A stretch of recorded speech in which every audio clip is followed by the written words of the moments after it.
Hello दोस्तों, कैसे हो आप सभी। तो जैसा कि आप लोग देख पा रहे हैं जीएस गुलसर की क्लास। तो आज हम लोग इस वीडियो में पढ़ने वाले हैं कक्षा 10th का गणित प्रश्नावली 6.2 का क्वेश्चन नंबर।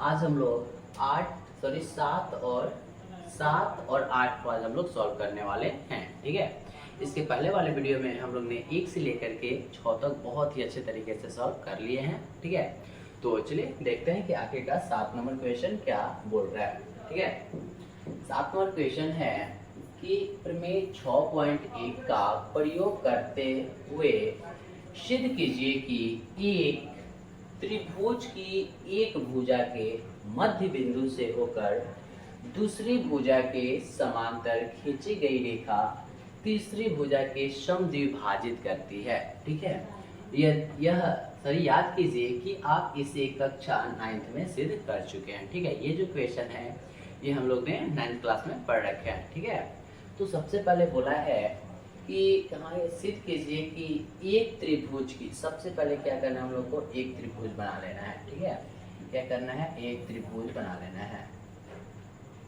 एक त्रिभुज बना लेना है। फिर बोल रहा है कि एक त्रिभुज की एक भुजा के मध्य बिंदु, कोई एक बिंदु ले कि एक भुजा, इसका नाम तो दिया जाए ए बी सी। इस त्रिभुज का क्या नाम है, ए बी सी। बोल रहा है कि कहाँ त्रिभुज की एक भुजा के मध्य बिंदु, मान लीजिए एक भुजा, इसके एक मध्य बिंदु ले लिया जाए, मध्य बिंदु से होकर दूसरी भुजा के समांतर खींची गई। ये एक भुजा है, इसके मध्य बिंदु दूसरी भुजा के क्या किया जा रहा है, समांतर खींचा जाएगा। ठीक है, दूसरी भुजा के समांतर खींचा जाएगा। तो बोल रहा है कि खींची गई रेखा तीसरी भुजा को समद्विभाजित करती है। ये जो तीसरी भुजा है इसको समद्विभाजन यानी कि समान भागों में विभाजित करती है। ठीक है, तो इसका हम लोग नाम दे देते हैं डी और ई। क्या नाम दे देते हैं, डी और ई। ठीक है, इसे थोड़ा सा हम लोग ऊपर कर लेंगे। अब देखेंगे यहाँ पे कि आखिरकार हमको सिद्ध क्या करना है और क्या क्या दे रखा है। तो हमको सिद्ध करना है ये ए ई बटे ई सी। ठीक है, तो यहाँ पे सबसे पहले हम लिखेंगे सॉल्यूशन में,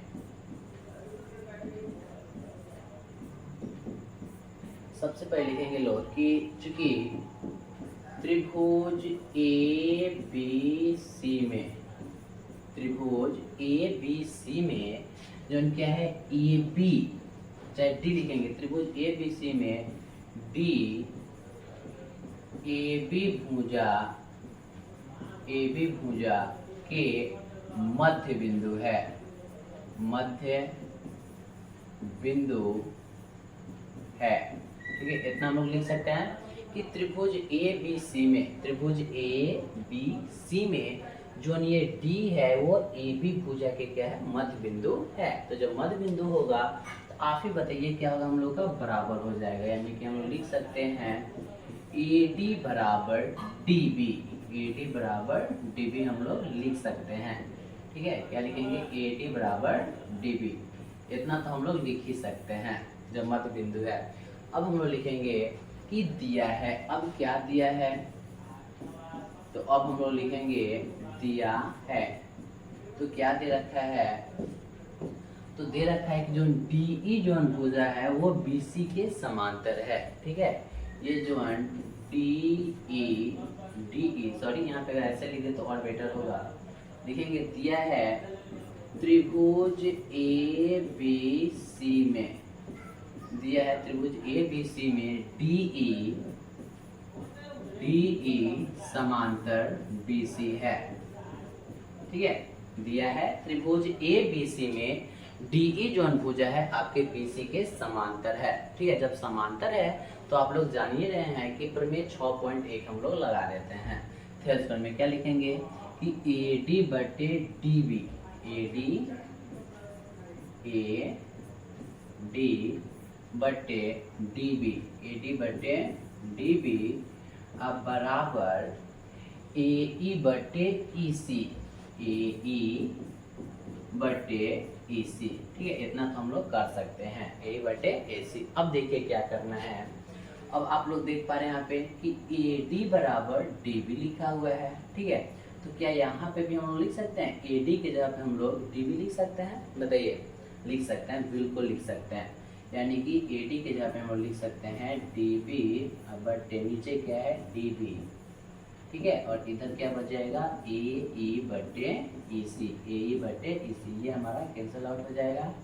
तो यहाँ पे हम लोग का बच जाएगा 1/1 बराबर, इससे ही बच जाएगा AE बटे EC, AE बटे EC। अब हम लोग क्या करेंगे, क्रॉस मल्टीप्लाई करा लेंगे इसे, ठीक है।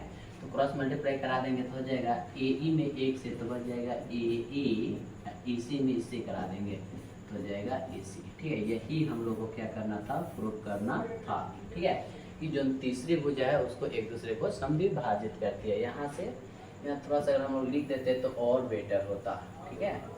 यहाँ पे हम लोग लिख लेंगे थोड़ा सा छोटा करके, यहाँ पे हम लोग लिख लेंगे और अच्छा लगेगा। यहाँ पे हम लिख देंगे सिद्ध करना है, सिद्ध करना है, ठीक है। सिद्ध क्या करना था हम लोग को, AE बराबर EC, जो कि हमारा यहाँ पे आ गया है, ठीक है। यहाँ पे आ गया AE बटे EC प्रूव्ड, ठीक है। आई होप आप लोग ये क्वेश्चन बहुत अच्छे से समझ गए होंगे, ठीक है। आप लोग इसे एक बार देख सकते हैं अच्छा से, ठीक है। तो चलिए अब हम लोग बढ़ जाते हैं क्वेश्चन नंबर 8 पे। तो अब हम लोग देख लेते हैं क्वेश्चन नंबर 8 को, ठीक है। तो क्वेश्चन नंबर 8 है, बोल रहा है कि प्रमेय 6.2 का प्रयोग करते हुए सिद्ध कीजिए कि एक त्रिभुज की किन्हीं दो भुजाओं के मध्य बिंदुओं को मिलाने वाली रेखा तीसरी भुजा के समांतर होती है। यदि कि क्या है, याद कीजिए कि आप कक्षा 9th में इसको पढ़ चुके हैं, ठीक है। तो आइए इसे भी हम लोग बहुत अच्छे तरीके से सॉल्व कर लेते हैं, ठीक है। तो यहाँ पे सबसे पहले क्या करेंगे, हम लोग एक त्रिभुज बना लेंगे, ठीक है। एक त्रिभुज हम लोग बना लेंगे। यहाँ पे सबसे पहले एक क्या करते हैं, यहाँ पे त्रिभुज बना लेते हैं, ठीक है। त्रिभुज हो गया। बोल रहा है कि सिद्ध कीजिए कि एक त्रिभुज की किन्हीं दो भुजाओं के मध्य बिंदु को मिलाने वाली रेखा, ठीक है। यहाँ पे मान लीजिए कि यहाँ पे एक मध्य बिंदु है, यहाँ पे एक मध्य बिंदु है, ठीक है। इसका नाम देते हैं पहले ABC।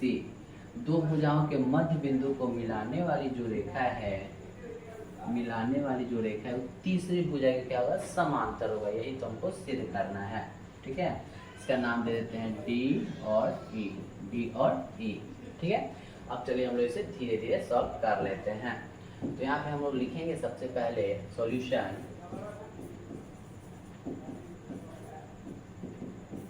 सॉल्यूशन में क्या लिखेंगे, चूंकि त्रिभुज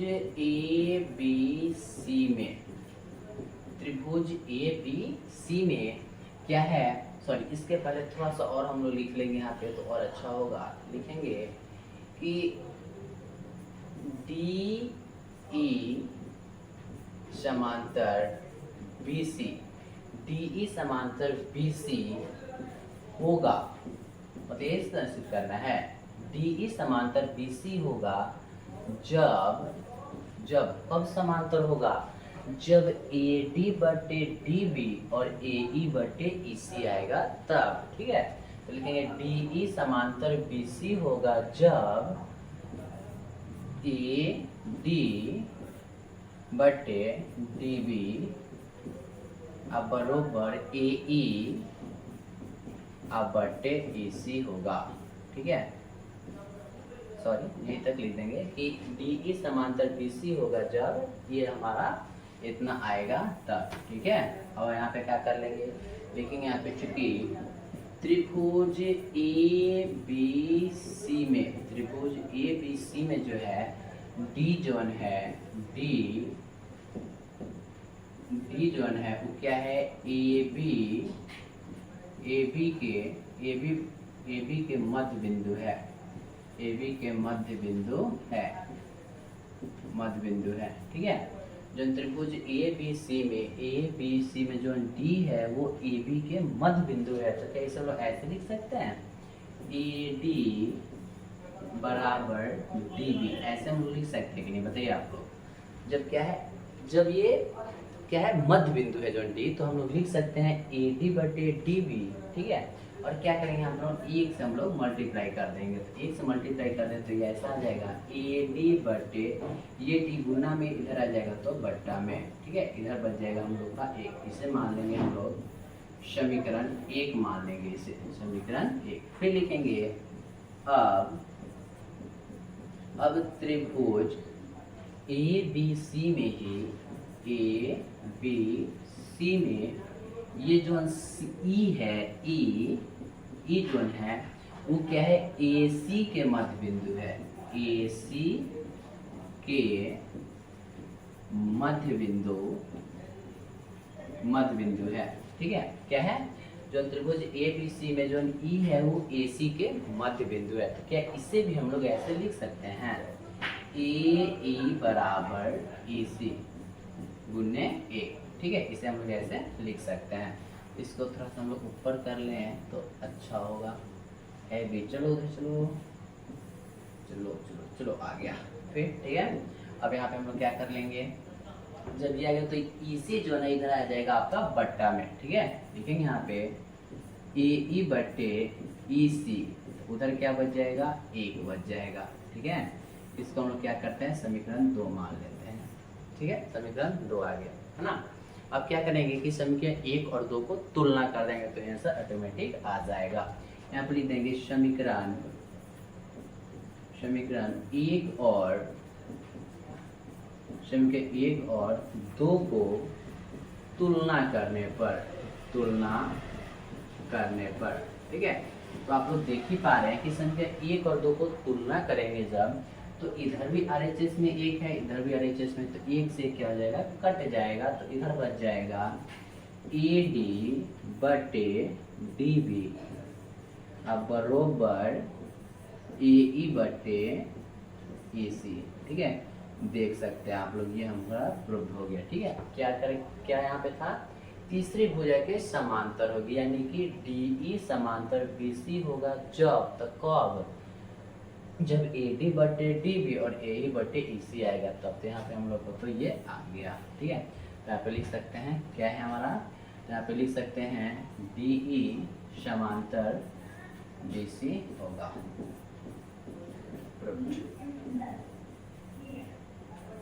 ठीक है। तो आई होप आप लोग को यह दोनों क्वेश्चन बहुत ही अच्छे तरीके से समझ में आ गए होंगे। तो ठीक है, फिर मिलते हैं ऐसे ही नेक्स्ट वीडियो में, तब तक के लिए जय हिंद जय भारत।